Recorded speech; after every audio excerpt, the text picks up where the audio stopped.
رحم اللہ من قرأ الفاتحہ بسم اللہ الرحمن الرحیم الحمد للہ رب العالمین الرحمن الرحیم مالک یوم الدین ایاک نعبد و ایاک نستعین اهدنا الصراط المستقیم صراط الذین انعمت علیہم غیر المغضوب علیہم ولا الضالین صل علی محمد وآل محمد اعوذ باللہ من الشیطان الرجیم بسم اللہ الرحمن الرحیم الحمد للہ الذی لا یبلغ مدحتہ القائلون ولا یحصی نعماءہ العادون ولا یعدی حقہ المجتہدون الذی لیس لصفتہ حد محدود ولا نعت موجود ولا وقت معدود ولا اجل ممدود فطر الخلائق بقدرته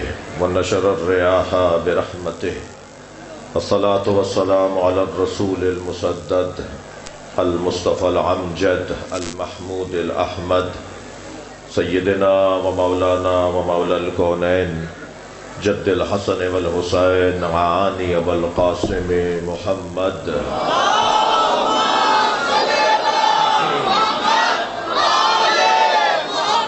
وآلہ الطیبین الطاہرین المعصومین الذین قال اللہ انما یرید اللہ لیذہب عنکم الرجس اہل البیت ویطہرکم تطہیرا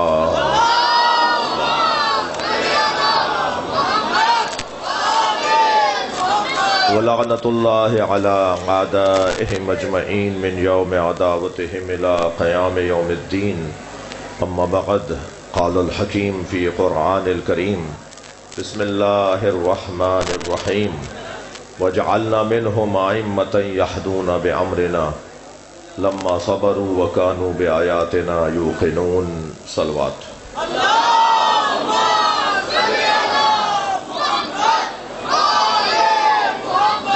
اس سے بلند صلوات پڑھیں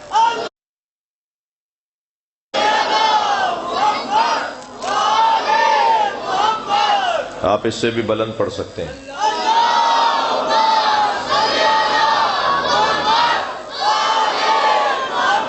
سورہ مبارکہ سجدہ کی 24ویں آیت آیت کا عنوان ہے فلسفہ امامت عقیدہ توحید اللہ وحدہ لا شریک عقیدہ عدل الہی اللہ عادل ہے عقیدہ ختم نبوت سرکار کے بعد کوئی نبی آنے والا نہیں عقیدہ امامت پہلا امام مولا علی اور آخری امام امام مہدی عقیدہ قیامت اس دنیا میں جو شخص کر رہا ہے وہ سب اپنی آنکھوں سے دیکھے گا وہ جو اپنی آنکھوں سے دیکھے گا وہ قیامت کا دن ہوگا یہ 5 اصول دین ان 5 اصول دین میں 2 ایسے اصل اصول ہیں جو مجھے آپ کو ممتاز بناتے ہیں ان میں ایک ہے عدل الہی ہم اللہ کو عادل مانتے ہیں جی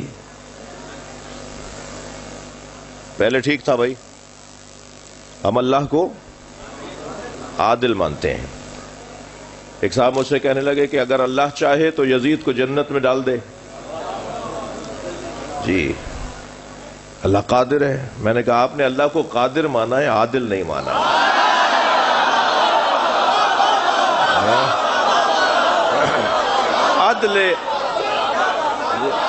عدل الہی کا تقاضا ہے عدل کا تقاضا ہے کہ جس کی جو جگہ ہے اسے اسی جگہ پر رکھا جائے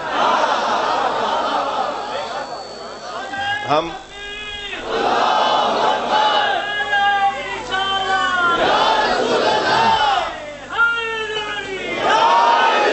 اللہ کو عادل مانتے ہیں اور اس عقیدے کے ساتھ ہمارا عقیدہ یہ ہے کہ ہم عقیدہ امامت رکھتے ہیں. امامت کا عقیدہ ہمارا ممتاز عقیدہ ہے. یہ سارا مجمع امامی ہے. میرے جو عزیز تشریف فرمائے ہیں، یاد رہے کہ امام بارگاہ شیعوں کے انتظام میں تو ہے، مگر شیعہ اس کے مالک نہیں ہے. یہ سنی شیعہ سب کے لیے ہے. یہ دروازے پر میرے عزیز نے کسی کو کھڑا نہیں کیا کہ وہ شناختی کارڈ چیک کرے کہ آنے والا کون ہے. ہم سب مدرسہ بناتے ہیں، آپ بھی بناتے ہیں. سب مسجد بناتے ہیں، آپ بھی مسجد بناتے ہیں. آپ مسجد کے ساتھ امام بارگاہ بھی بناتے ہیں. مسجدوں میں مجلسیں کیوں نہیں کرتے؟ کل اگر کسی ہندو نے، کسی عیسائی نے اللہ سے شکایت کی، یا اللہ میں دین سمجھنے گیا تھا، مسلمان مسجد میں آنے نہیں دے رہا تھا، کوئی جواب نہیں دے پائے گا، مگر آپ جواب دیں گے. یا اللہ ہم نے مسجد کے ساتھ امام بارگاہ بنایا ہی اس لیے تھا، یہ حسین کا خیمہ ہے، ہر آنے والے حر کے لیے کھلا رہنا چاہیے. یہاں کسی پر کوئی پابندی نہیں ہے. جی، ہندو بے حیثیت انسان ہمارے عزیز ہیں، ہمارے دوست ہیں، ہمارے بھائی ہیں. بے حیثیت انسان عیسائی ہمارے بھائی ہیں، اور بے حیثیت مسلمان سنی ہمارے بھائی ہیں. جتنا کھلا دماغ ایک علی والے کا ہونا چاہیے، وہ اس کی شان ہے، اس کا حق ہے. ہمارا ایک عقیدہ ہے، اور وہ عقیدہ ہے عقیدہ امامت. ہم ہر ایک کو امام نہیں مانتے بھائی. جی، ہمارا دماغ کچھ اور ہے. ہر جگہ ایک ہی آواز کے میرٹ پہ تقرریاں ہونی چاہیے، میرٹ پہ پارٹی ٹکٹس ملنے چاہیے، میرٹ پہ داخلے ہونے چاہیے، میرٹ پہ تبادلے ہونے چاہیے. ہم بھی 1400 سال سے مجلس اسی لیے کر رہے ہیں کہ نبی کے بعد میرٹ پہ ماننا چاہیے.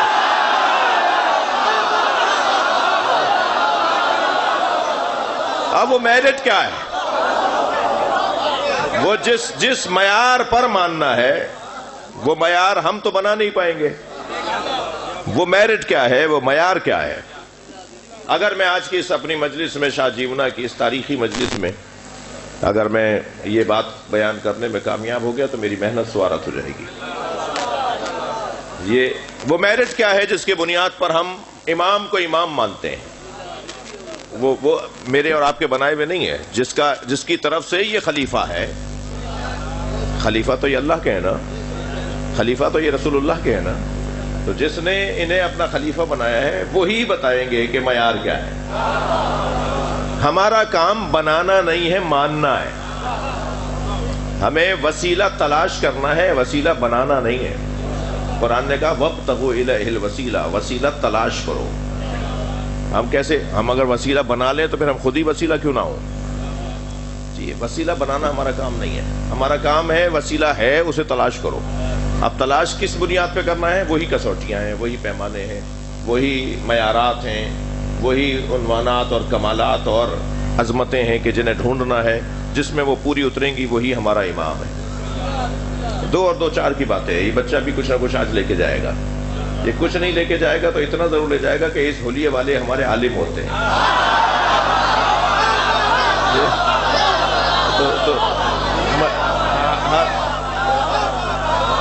یہ صلوات پڑھ لیں محمد و آل محمد.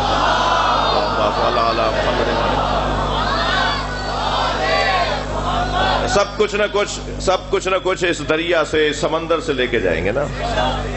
وہ معیارات کیا ہیں؟ قرآن مجید میں ان معیارات کو اللہ نے بیان فرمایا ہے. سب سے پہلا معیار تو یہ ہے، اب دیکھیں مضمون اتنا وسیع کر رہا ہوں میں کہ اس کے لیے گھنٹوں چاہیے، مگر میں کوشش کروں گا کہ زیادہ آپ کو زحمت نہ دوں، اس لیے کہ میں خود تو بہت آرام سے ایک گدی پر بیٹھا ہوں، مگر میں اکثر جگہوں پہ دیکھ رہا ہوں کہ پہلو بدلنے کی جگہ نہیں ہے، بلکہ شاید پوری طرح بیٹھنے کی جگہ بھی نہیں ہے. جی، برابر والا گھٹنا سیدھا کرے گا تو برابر والے کو بتائے گا. یہ والی کیفیت یہاں ہوئی ہوئی ہے. تو جسم تکلیف میں ہے مگر روح کو غذا مل رہی ہے. کیسی کیفیت ہے؟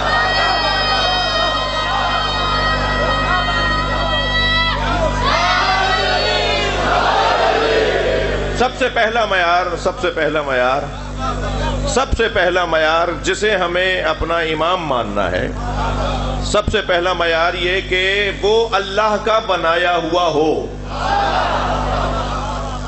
اللہ نے اسے بنایا ہو۔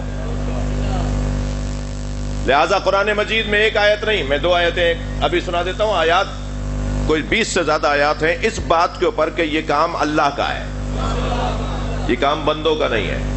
یہاں صرف ایک آیت ابھی میں نے پڑھی، وَجَعَلْنَا مِنْهُمْ أَئِمَّةً يَهْدُونَ بِأَمْرِنَا، اور ہم نے ان میں سے کچھ کو امام بنایا ہے۔ اللہ جن میں سے امام بنا رہا ہے ان میں سے ایک کا نام عباس ہے، مولا عباس۔ امام 12 ہیں، بننے کے قابل 12 سے زیادہ تھے۔ بڑی عنایت شاہ جیونا کی سماعت جی، امام صرف 12 ہیں، بننے کے قابل 12 سے زیادہ تھے، جن میں سے، قرآن ہے نا، ہم نے ان میں سے کچھ کو بنایا ہے۔ اس کا مطلب یہ کہ جنہیں بنایا ہے وہ کم ہیں، زیادہ تھے، اس سے زیادہ تھے، ان میں سے کچھ کو بنایا ہے۔ تو جن میں سے اللہ نے کچھ کو بنایا ان میں سے ایک کا نام عباس۔ اب مولا عباس، حضرت سید محمد ولد، حضرت زید شہید، حضرت اسماعیل، یہ وہ ہستیاں ہیں کہ جن کے اوپر امام ہونے کا شبہ تھا۔ سید محمد ولد، آپ جائیں گے عراق، ان کا بڑا مزار ہے بلد میں، بلد پورا ایک شہر ہے، وہاں ان کا مزار ہے۔ امام علی نقی علیہ السلام کے فرزند اور امام عسکری کے سگے بھائی، یہ طے کرنا مشکل ہوتا تھا امام عسکری امام ہوں گے یا سید محمد امام ہوں گے، تو یہ امام کو طے کرنا مشکل ہو رہا تھا، مگر جب اللہ کی طرف سے بنائے ہوئے نے بنایا تو پھر روشن ہو گئی بات کہ امام عسکری ہیں، امام عسکری امام ہے۔ تو جن میں سے اللہ امام بناتا ہے ان میں سے یہ ہستیاں ہیں، اور ان میں سے ایک بڑا نام مولا عباس کا نام ہے۔ لہذا استاد قمر جلال بھی کہتے ہیں مقام حضرت عباس کم نہیں تھا قمر۔ اچھا، استاد قمر جلال بھی ایک سہل ممتنع کے شاعر گزرے ہیں، بہت بڑا ادیب نام گزرا ہے ان کے، بڑے حسین، بڑے بہت مشکل بات بہت آسانی سے کر دیتے تھے۔ مثلا کہتے ہیں کہ مرحب کا قتل بھی کوئی خیبر میں قتل تھا۔ استاد قمر جلال بھی، مرحب کا قتل بھی کوئی خیبر میں قتل تھا، پھینکا تھا ذوالفقار کا صدقہ اتار۔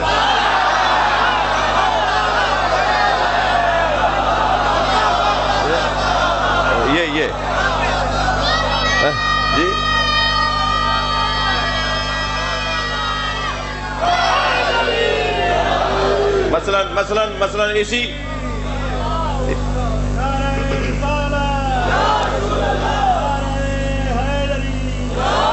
مثلا اسی زمین میں اور اسی کلام میں ان کا ایک اور شعر مجھے یاد آ گیا۔ وہ کہتے ہیں، توجہ، وہ کہتے ہیں کہ بیٹھا ہے مشکلات کے رستے میں ہار کے، بیٹھا ہے، توجہ میری طرف ہے، بیٹھا ہے مشکلات کے رستے میں ہار کے، او بد نصیب دیکھ علی کو پکار کے۔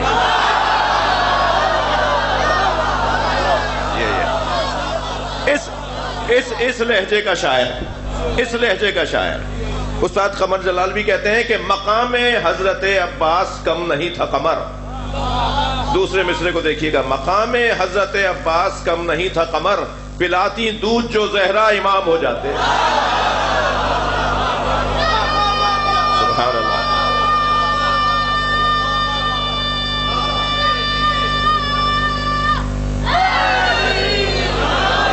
بڑی عنایت آپ کی توجہات کا۔ اللہ امام جسے بنائے گا ہم اسے امام مانیں گے۔ اللہ فرما رہا ہے قرآن مجید میں، اور ہم نے ان میں سے کچھ کو امام بنایا۔ ایک اور جگہ اللہ ارشاد فرماتا ہے وَجَعَلْنَاهُمْ أَئِمَّةً يَهْدُونَ بِأَمْرِنَا وَأَوْحَيْنَا إِلَيْهِمْ فِعْلَ الْخَيْرَاتِ وَإِقَامَ الصَّلَاةِ وَإِيتَاءَ الزَّكَاةِ وَكَانُوا لَنَا عَابِدِينَ۔ یہ ساری امام کی صفتوں کو بیان کیا جاتا ہے کہ امام ہوتا کون ہے، کسے امام بنایا جاتا ہے۔ تو پہلی صفت تو یہ ہے کہ اللہ بناتا ہے۔ دوسری صفت جو اس آیت کو میں نے لیا ہے، وہ دوسری صفت ہے لما صبروا، ہم امام انہیں بناتے ہیں جو صابر ہوتے ہیں۔ میرے بچے جوان مجلس میں اکثریت میں تشریف فرما ہے، صابرہ، صبر کی قسمیں ہیں. صبر جب کہا جائے گا تو صرف ذہن یہ نہیں آئے گا کہ یہ روتا نہیں ہے صابر ہے. جو روتا نہیں ہے وہ صابر ہے. وہ تو بعض اوقات جلاد ہوگا. جو نہیں روتا اس کا دل سخت ہے. اچھا آدمی نہیں ہے جو روتا نہیں ہے. نہ رونے والا اچھا آدمی نہیں ہے، دل سخت ہوتا ہے. جی اللہ نے انبیاء کرام کو رونے کے اوپر حکم دیا اور زیادہ رونے والوں کی تعریف آئی ہے. رونا تو حیات کی علامت ہے. رونا تو زندگی کی نشانی ہے. دنیا میں بچہ آئے اور نہ روئے تو پھر وہ جی نہیں پاتا. اگر بچہ دنیا میں آنے کے فوراً بعد، ماں کے شکم سے باہر آنے کے فوراً بعد نہ روئے تو پھر ڈاکٹر رلاتے ہیں اسے تھپڑ مار مار کے. ہاں ڈاکٹر آزاد بیٹھے ہوں گے، میں بات جو کر رہا ہوں وہ باقاعدہ اسے تماچے مارتے ہیں، تھپڑ مارتے ہیں، اسے رلاتے ہیں کسی طرح روئے ہی ہے. یعنی اب زندگی کا آغاز ہو رہا ہے تو یہ رو رہا ہے. یہ رونا، اب رونا مختلف ہے نا. یہ رو کیوں رہا ہے؟ اب اگر ندامت میں کوئی رو رہا ہے تو کوئی اور بات ہے. حسرت میں رونا کچھ اور ہے. یہ شوق کا رونا اور ہے، محبت کا رونا اور ہے، عشق کا رونا اور ہے. اب دیکھا جائے گا کہ رونے والا رو کیوں رہا ہے. کوئی کسی دشمن کو دیکھ کر ڈر کے رو رہا ہے اور کوئی اللہ کی بارگاہ میں مصلی پہ رو رہا ہے. یہ دونوں برابر تو نہیں ہے. میدان کے اندر میرے مولا کے سامنے ایک شخص آیا، مولا کی تلوار دیکھ کر رونے لگا. حضرت نے تلوار واپس رکھ دی. حضرت نے فرمایا مجبور پہ تو علی ہاتھ ہی نہیں اٹھاتا.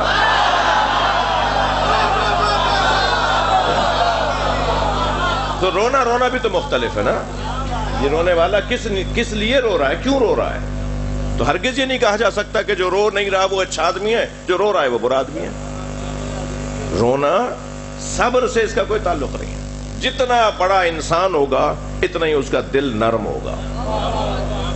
جتنا بڑا انسان ہوگا. کسی میں جرأت ہے تو کہیں حضرت یعقوب ساری زندگی روتے رہے. اور کس پہ روتے رہے؟ اس بچے پر جس کے زندہ ہونے کا یقین تھا. جس کے زندہ ہونے کا یقین تھا. جی امام حسین زندہ ہیں. تم ہم سے کہتے ہو کہ زندہ ہو جاوید کا ماتم نہیں کرتے، تو یہ ہم سے کیوں کہتے ہو؟ حضرت یعقوب سے بولو. صلوات پڑھیں محمد و آل محمد.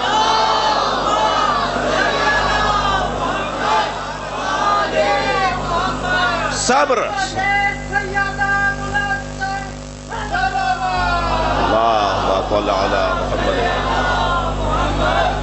اے میرے بچوں جوانوں، ہم جنہیں اپنا امام مانتے ہیں ان کی پہلی صفت یہ ہے کہ انہیں اللہ امام بناتا ہے. ان کی دوسری صفت یہ ہے کہ وہ سب سے بڑے صابر ہوتے ہیں. صابر کا مطلب کیا ہے؟ صابر کا مطلب میں کوشش کرتا ہوں جلدی سے اپنے جوانوں کو سمجھاؤں. اپنے نظریے پر ڈٹے رہنا یہ ہے صابر. اپنے عقیدے پر جمے رہنا یہ ہے صبر. وَتَوَاصَوْا بِالْحَقِّ وَتَوَاصَوْا بِالصَّبْرِ. یہاں پر بھی صبر سے مراد ڈٹنا ہے، رکنا ہے، جمنا ہے. اپنی بات پر باقی رہو، اپنے عقیدے پر قائم رہو. مومن سوکھے پتوں کی طرح نہیں ہوتا. یہاں سے ہوا کا جھونکا آیا تو وہاں جا پڑا، وہاں سے ہوا نے رخ بدلا تو یہاں آ پڑا. روزانہ رنگ بدلنے والا، روزانہ ڈھنگ بدلنے والا، روزانہ در بدلنے والا، روزانہ عقیدہ بدلنے والا مومن نہیں ہوتا. میں اور آپ جس دروازے پر بیٹھے ہیں، جہاں میں اور آپ بیٹھے ہیں، اس گھرانے کی ایک کیفیت بتاؤں. اس گھرانے کی کیفیت یہ ہے کہ یہ ہستیاں وہ ہیں جو زمانے کو موڑ کر نہیں دیکھتے، موڑ کر دیکھتے. ہاں، حالات کو اپنے حق میں موڑنا ہنر ہے. بہت اچھا جملہ ہے، کسی کا بھی تھا کہ اپنے عقیدے کو چھوڑو نہیں اور کسی اور کے عقیدے کو چھیڑو نہیں. تم اپنے عقیدے کی بات کرو، کسی اور کے خلاف بولنے کی ضرورت کیا ہے؟ تمہارے پاس بات کرنے کو کچھ رہا نہیں جو دوسروں کی باتیں کر رہے ہو. مولا علی کے فضائل کیا کم ہے کہ علی کے دشمنوں کی باتیں کریں؟ اور پھر میں یہ بار بار کہہ رہا ہوں، پورے پاکستان میں کہہ رہا ہوں، اور مجھے نہیں معلوم کہ ہماری ریاست کو، ہمارے اداروں کو قدر کس کی کرنی چاہیے اور کس کی نہیں کرنی چاہیے، مگر جو مملکت کے لیے